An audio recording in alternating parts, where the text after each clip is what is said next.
Hello, and welcome to another episode of the Honor with Heather podcast. Today, I am so excited to welcome Lindsey Means to the podcast. Lindsey is an expert in human design. She specializes in helping people understand how they're wired to make decisions, connect with others, and align with their true purpose. Through Lindsey's work, she has guided countless individuals in unlocking their potential by understanding their unique blueprint. Not only is she an expert in human design, but she is now also an expert in relationships. Today, we're going to dive into how human design can offer clarity in both life, business, and relationships. I'm honestly so excited for this episode, and I can't wait for you to hear Lindsey's excellent insight. So without further ado, please welcome Lindsey Means to the podcast. I'm so excited to welcome Lindsey Means to the podcast. Hi, Lindsey. Hello, thank you for having me, Heather. Oh, I'm so happy to have you. This is so exciting. I'd love to start off by just learning a little bit more about you. Oh yeah.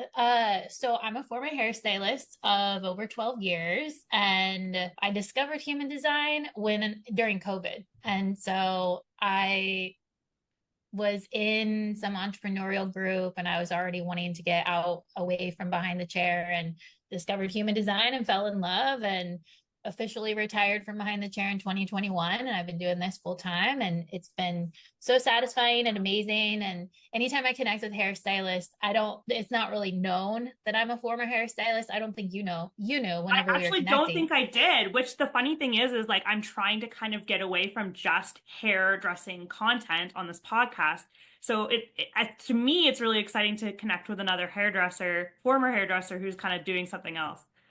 Oh yeah, it's so funny because I went back and forth. I was like, I'm serving hairstylist because it is so potent. Like you're Hmm. behind the chair, sharing energy with every single client. Like I had massive stress and anxiety the majority of my career. And then when I learned about human design and I understood where I was transmitting energy to my people and where they were transmitting energy to me, most of that stress and anxiety went away. And so in the beginning, I was like, I only want to work with hairstylists. And then I felt like I was in a box, but I attract so many hairstylists, like even now. Oh my gosh, yay, that makes me so happy. And you and I have met previously. You've been in Calgary, you were here with Jamie C. And we talked about human design in that class. And that was kind of my second little intro into human design. I'd had a girl locally here in Calgary read my chart once before. But I feel like the more that I learn about human design, the more that I seem to understand myself and the more that it makes sense. So I'm really excited to have you here and talk about it, like how it affects all of us, but then kind of two hairdressers as well. So that is really cool. Yay. Yeah, I'm very excited to see what we get into. Fabulous. So to start, let's get you to give me a brief overview of human design and how it differs rather from astrology or personality tests. Ooh, okay. So human design is the science of differentiation. So it combines astrology, Kabbalah, I Ching, the chakra system, and quantum mechanics. So I like to think of all of those modalities layered on top of each other. And if you don't have your human design chart and you're listening to this, I suggest the app Neutrino Design, and I'll give you the link so you can put it in the show notes. But Neutrino Design is the best human design app out there. And it's weird. There's a lot of signs and symbols and weird terminology. And the first time I pulled mine up, I was like, what the heck am I looking at? Like, this is weird. And I applied what little knowledge I learned and I started noticing transformation quickly. So, as far as your question, how does it differ from all of the other things?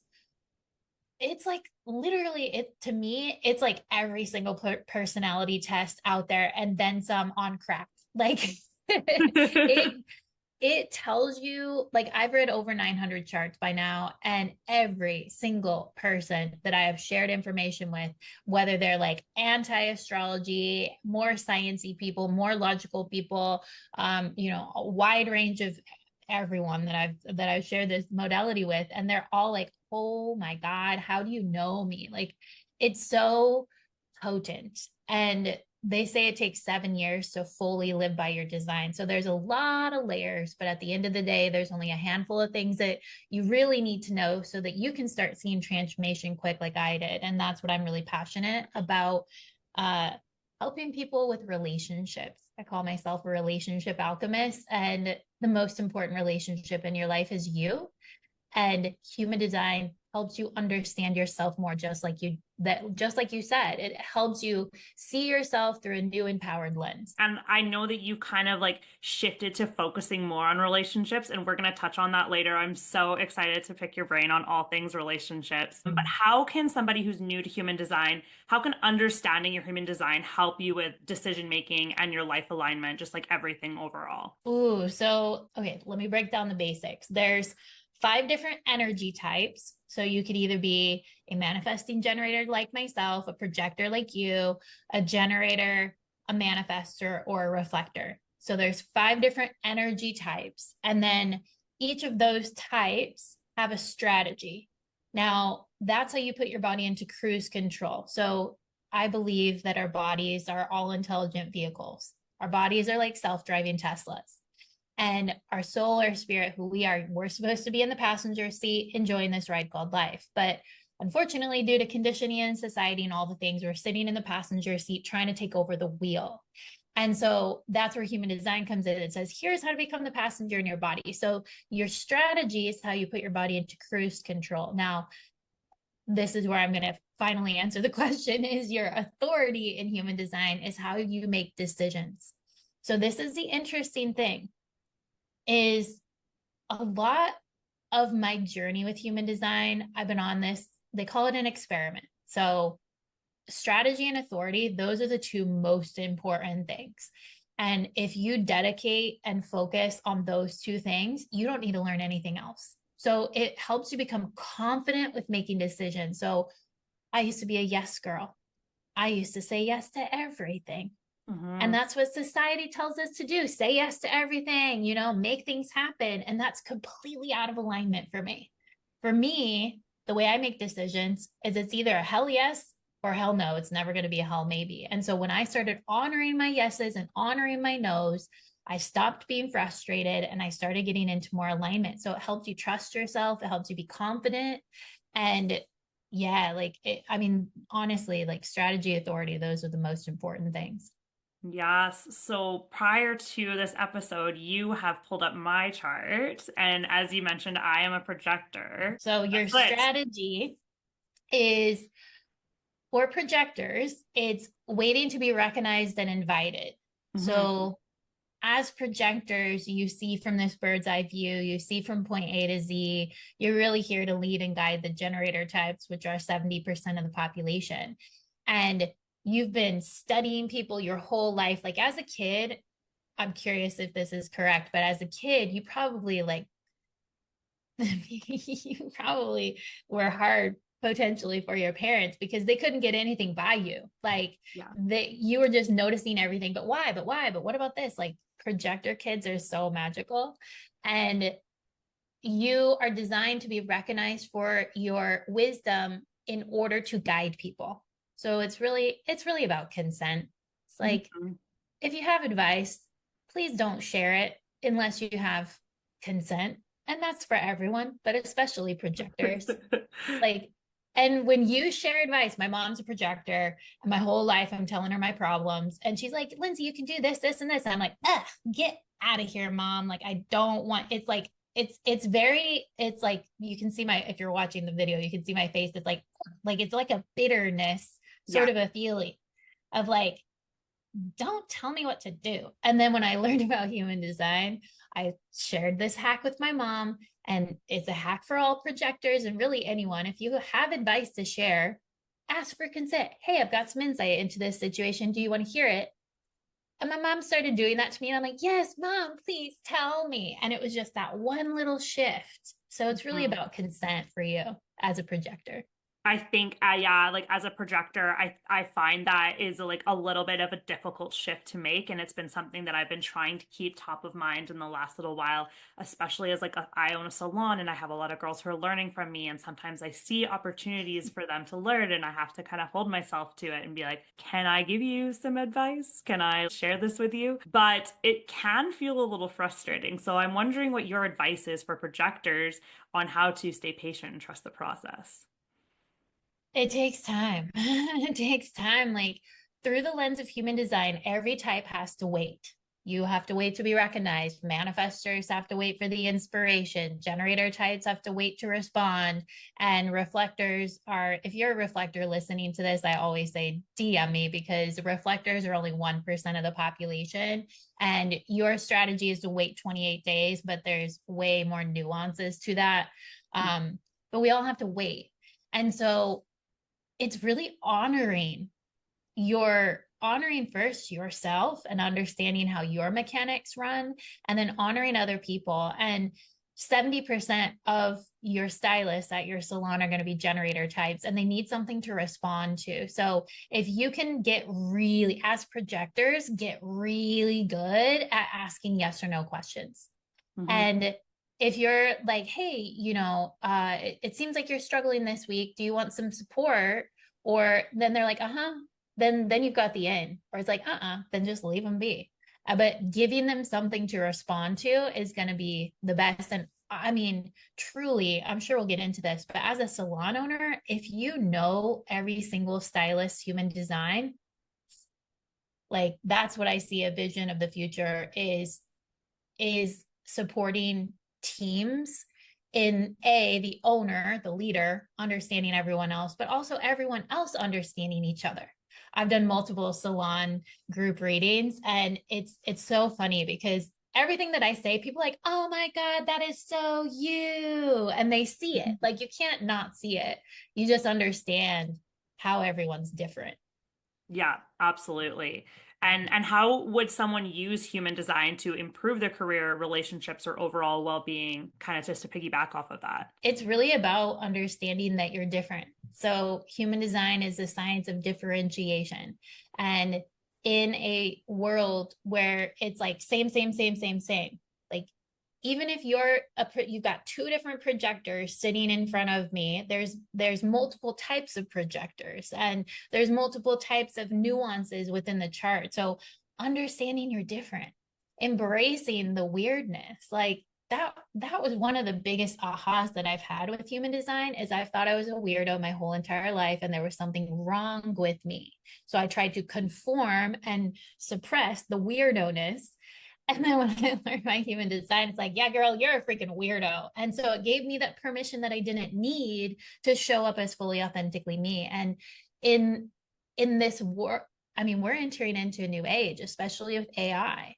Mm-hmm. And the more you can be unique and authentic and yourself, the more you're going to stand out in a sea of AI and, people who aren't fully authentically them. So I think that's the biggest way that human design supports people, is it helps you accept yourself. Yeah, and I think I've definitely seen that from you, like in terms of how you show up on Instagram. Like, there's nobody else who is doing, I know other people who do human design, but there's no one else who's doing it the way that you are doing it, and you're 100% authentic to yourself. And I think Mhm. that is the biggest thing that I am struggling with hairdressers trying to communicate to them, is that, like, we're not all the same. And yes, there's so many hairdressers who are blonde experts or extensionists or, really great hair cutters, but it's the personality, it's who you are authentically that makes you stand out to your ultimate dream client, right? Oh my God, yeah. Like I would say, when I was focusing mainly on hairstylists, I would say that all the time. And even now, it doesn't matter what you do. People are not buying your service. People are buying you. Mm-hmm. There's a million hairstylists out there. There's a million human design people, but there's only one me. Yeah. And I mean, I think I remember a stat. It's like clients stay with hairstylists 80% who you are, only 20% your skill set. You could be the worst hairstylist ever, but you have a great personality and you make people feel really good in your chair. You're going to have a thriving business. Yeah, absolutely. I'd love to move into like the relationship segment of this podcast, because I know this is kind of like what lights you up and like where you specialize, and I'm so excited to pick your brain on this. So, how does human design influence compatibility and relationship dynamics? Oh, so I Let's get right this into question. I it. love this. I think that, okay, so in human design, you have your own chart. Your chart will never change. It's who you are, it's who you were born as, it's who you will die as. And when you're looking at human design, you're going to look at your chart. You're going to have, there's 9 shapes and there's a bunch of lines coming out. There's numbers. And essentially, if you have a line coming out, it's reaching for the other side. And so when you're connected, when you share, when you are within 6 feet of someone, you're sharing energy with them. So you essentially create a third chart. So in relationships behind the chair, like you have Mhm. your person coming, sitting, and you're creating a third chart. You're impacting each other with your energy. I don't really think there's a lot of people that's like, oh, this is the best compatibility, or even with astrology, it's like your body, I believe we're kind of predestined to connect with the people in our lives as far as relationships go. And the biggest thing is understanding first yourself, but then the people around you, and understanding your differences and working with them. You could have, I mean, there's certain compatibility things with human design, but it's not the end all be all. I've had a couple clients who don't really have an ideal compatibility, but they make it work. And so you can really make anything work. And even if you're like in that lower, oh, you're not as compatible, understanding the roadblocks that you're going to have, understanding the differences between you, understanding the patterns, that's where it's going to make that's where it's going to become magical. So what you're saying is like my chart and like my boyfriend's chart, when we come together, creates different chart. So therefore there's different channels of energy in ways in which we are maybe great together, or maybe in some ways not so great together. Yep. Yeah. Yep. And it's really like there was probably my most impactful couple session was the man was an emotional authority and the woman was not. And she was like, they were about to break up, like they were about to divorce, they had kids, like it was bad. And I basically was like, this is how your husband is designed. Like, this is the mechanical makeup of his body. He's never going to change. And I helped her see her husband through a new lens. And within a couple of weeks, she's like, oh my God, Lindsey, I've fallen head on over heels in love with my husband again, because I'm not trying to change him. And I understand where we're different. And I was like, I'm getting chills now, because that is where, like, we only know our own energy. Yeah. And when we understand how we're different from the other person, we can accept not only ourselves, but we can accept them. And Hmm. all the thoughts and all the whatever. I had another session where the woman was like, he's so stubborn and blah blah blah. And I was like, actually, you're the stubborn one and he's mirroring you. And so it's very interesting really, it's about the differences to me. When people like decide that they want to understand somebody else's energy and like how they're made up, and kind of look at themselves more critically, which leads actually right into my next question, and that is how to use human design to navigate conflict in relationships. Oh, I mean, it kind of goes back to understanding the differences. So acceptance. Acceptance is such a big thing. Like, we don't accept ourselves. And human design is a big tool in my toolbox, but it's also like most relationships are mirroring what you saw as a kid. Like, I was like, I will never be my mom. And then I became, one day I had a revelation that I am my mom. And, I didn't want to be. And so there's a lot of different things as far as navigating conflict. But here's the other thing too, is conflict is a part of life. Hmm. I didn't have both of my exes, we didn't have any fights up until the end when we were breaking up. And that's not healthy. Like, confrontation is actually pleasurable, Hmm. but people move away from it, especially people like you. Like, if you're an emotional authority, which are 50% of the population, it'll say it on your chart by the authority part. If you're an emotional authority, it should technically be easier for you to have truth and confrontation. If you're Hmm. like you and I, we do not have our solar plexus defined, and the shadow of that center is not speaking your truth because you're afraid of the emotional response of the other person. You're like, they're going to flip out. It's going to cause drama. I'm just going to keep it to myself. But then what does that do? It builds resentment. And then 6 months later, you explode. And they're like, what are you taught? I don't even remember what you're talking about, Like, so if we can understand that truth and confrontation is part of pleasure, is part of relationships and learning how to be vulnerable and intimate. And it, to me, that really boils down to emotions, Mhm. understanding emotions. Yeah, it's funny you say that because I'm the same. My ex and I never fought until the end when there's all this stuff built up, and it's like, okay, well, now we're fighting for like years worth of, pent up drama that probably would have worked better if someone had said something in the moment, right? 1,000%. Do certain human design types naturally get along better? I think that there's a big debate about this. I feel like type for type. Like you're going to resonate more with a projector because you both understand your energy. And I, as a projector, going back to the beginning of the conversation, you need to be seen and recognized. And I kind of feel like I can recognize you all day long, but being recognized by another projector is a completely different story. Hmm. And two different generator types, we're just going to understand our aura better. Two manifestors, they're going to understand each other better. So I do think that type for type is going to be easier, but then projectors and generators are very harmonious, and manigens and manifestors are very harmonious. So I mean, they're to me, it's kind of like that's the tip of the iceberg. Like if I'm a Leo sun and you're what, an Aries sun, we're probably going to get along because we're both fire signs. But if you go deeper into that, what's your moon, what's your rising, what's your Venus, what's your Mars, what's your, so we have all of these different intricacies. But generally saying type for type is probably going to be a little bit more harmonious. Amazing.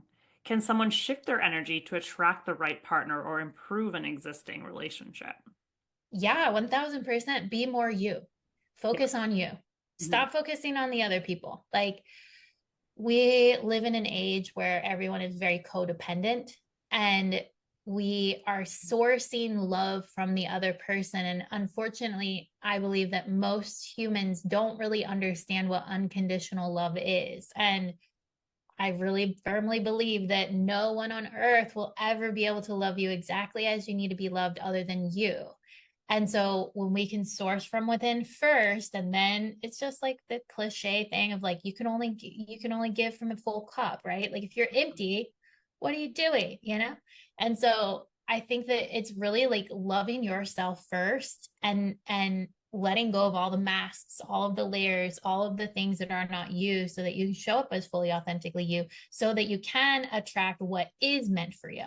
Hmm. And also, caveat to that is like what is meant for you might not feel good, or in your mind, it may not feel right because of our conditioning, because of how we grew up, because of our traumas in relationships. And so it's a very interesting thing to navigate, but it always comes back to you. Turn the spotlight inward, put the oxygen mask on first. It's always you.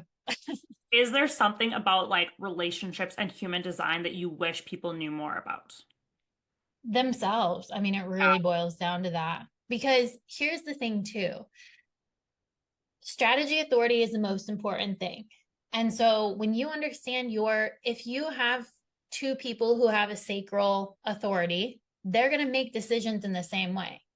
If you have a sacral authority person and an emotional person, the emotional person is going to take a longer time to make a decision, and the sacral person can make things instantly.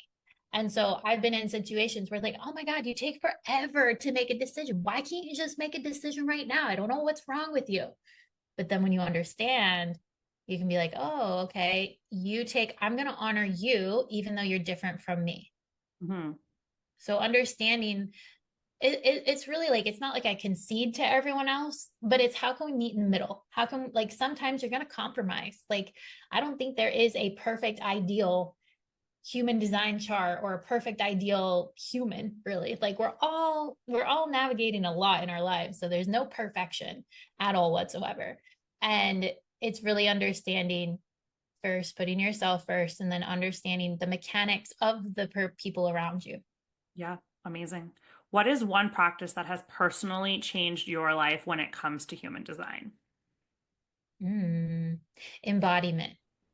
So human design is very easy to get all of the head knowledge. like learning, consuming all the content, reading all the books. And if you don't actually embody it, you're like, what are you doing? And this is for everything too. And so the embodiment piece and patience, it takes it takes 7 years to fully live by your design. It takes 4.5 years or like 3.5 to 4 years to get out of the mind. That's a Hmm. long time.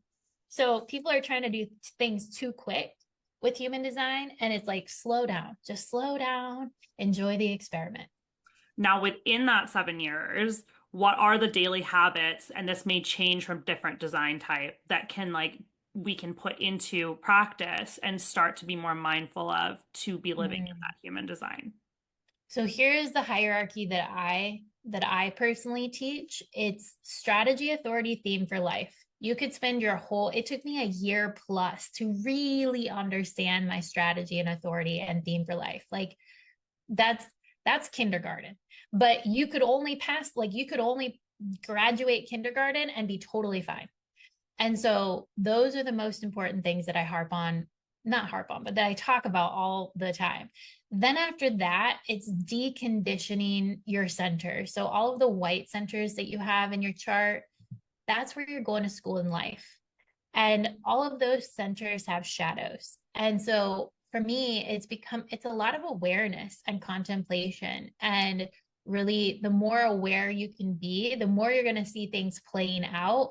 And it's not about being perfect all the time. It's about understanding, oh, I just got out of alignment. Oh, I'm frustrated. Did I say yes to something that was a no?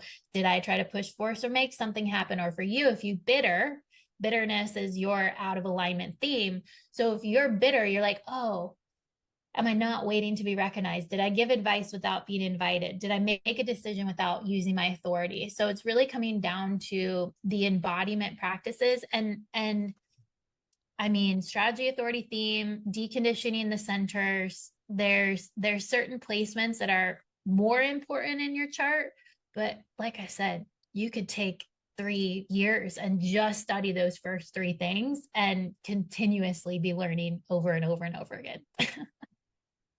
Amazing. If someone feels stuck in any area of life, what advice do you have? Mm. Ooh, that's a good question.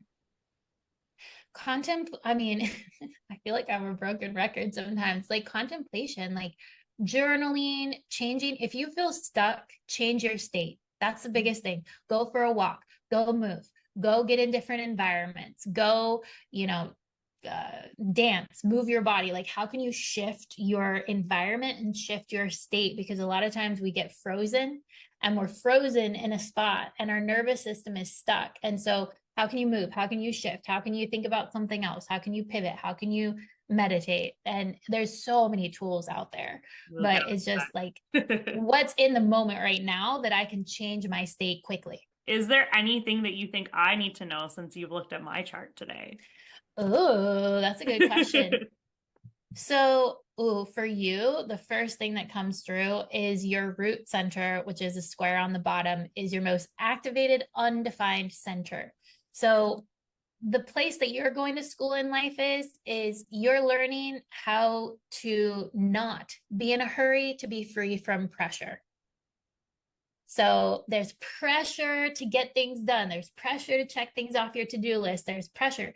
You are a non-energy projector. And so the world is I'll send you an article I'll send you more details about yourself because you're one of the more rare projectors, but just trusting and knowing that you're different.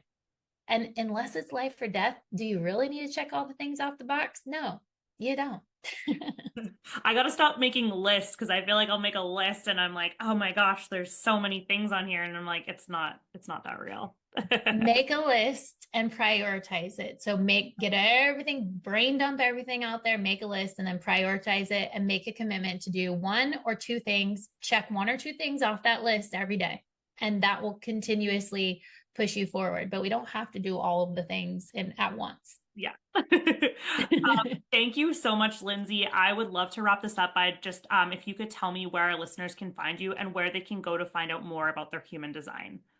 Oh my gosh. Yeah, of course. Thank you. Instagram is my favorite place to connect with people. I'm at Lindsey Means with an underscore, and DM me your chart. That's the way that I love giving back, and also giving you. I always give free resources, and then there's opportunities to dive deeper if you want. But connect with me. Send me your chart on Instagram and let me know that you found me through this podcast, and I'll give you some insight, and then we can go from there. Thank you so much, Lindsey. I really appreciate you coming on the podcast today. Oh, thank you for having me, Heather. I'm so excited.